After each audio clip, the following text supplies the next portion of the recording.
All right, today and tomorrow are now first alert weather days specifically for the mountains. Now, we do have some rain in the valleys, but it's over the mountains where we have these winter weather advisories. They are shown in purple, and for the Grand Mesa, Battlement Mesa, the Flat Tops, and the Park Range, this runs from 5 p.m. this evening until 5 p.m. tomorrow. For the San Juans, it started at 3 o'clock this afternoon, and these will run through 8 o'clock tomorrow morning, so we expect that the snow will shut down here a little faster. Most of these areas get between about 4 and 8 inches of snow. There can be some locally higher amounts, of course, and then 30 to 40 mile per hour wind gusts are really going to drop down the visibility, and that can cause some problems for travel. We've seen that rain increase throughout the afternoon. Now the snow is increasing over the Uncompahgre Plateau and over the San Juans, and all along we've said the San Juans will kind of be the bullseye of this, but we've got some good healthy rain falling in the Grand Valley right now too. This is probably with us for at least the next hour or two, and then it starts really breaking up, and by 7, 8 o'clock probably we're mostly finished with it in the valleys.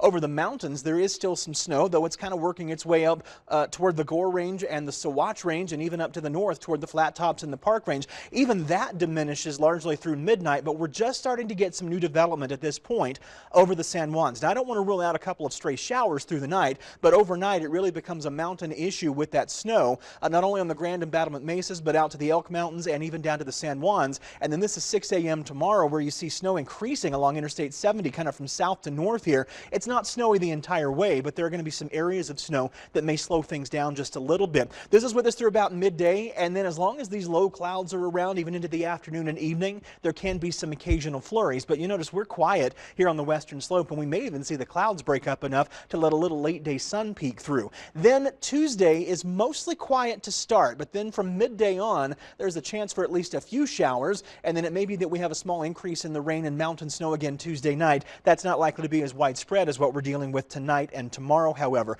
And tonight and tomorrow we don't get anything snow-wise in the valley, but we can get easily, say, 2 to 4 inches of snow from the Elk Mountains to the Grand Mesa and even along the Uncompahgre Plateau. Now, I say 2 to 4 inches, and there can be some locally higher amounts, especially on the Grand Mesa, where perhaps a little 8 inches or a little more can fall. 4 to 8 is kind of widespread in the San Juans, but you do see a range where perhaps 6 to 12 inches of snow can fall. Most areas of our central and northern mountains are looking at no more than 1 to 4 inches of snow, though there can be some locally higher amounts, like up in the Park Range near Steamboat Springs. You see those pinks and purples there. That's where more than a foot of snow is possible on some of the high peaks, and that's true along the Mosquito Range as well, not to mention the Sawatch Range close to Leadville and Buena Vista. Tomorrow looks a little quieter for us in the valleys, though. We'll still have plenty of clouds, maybe even a couple of stray showers, and we're noticeably cooler with upper 30s to lower 40s on the way out the door, and only into the lower 50s we go tomorrow afternoon. So yeah, it's a little colder, and it's also noticeably drier. For now, though, we're socked in with low clouds, and we have areas of rain around at 52 degrees at the Grand Junction Airport. Expect those areas of rain probably for the better part of the next 2 to 3 hours as we slowly step down through the 50s, and then lows by morning are going to be in the mid to upper 30s with 20s in the high elevations and in the Four Corners. And then tomorrow afternoon, it's only low to mid 50s for most of us for highs, with 30s and 40s up in those higher elevations. Here's the 7-day forecast for you, showing a little bit of an unsettled weather pattern. We get that next wave of rain and mountain snow on Tuesday.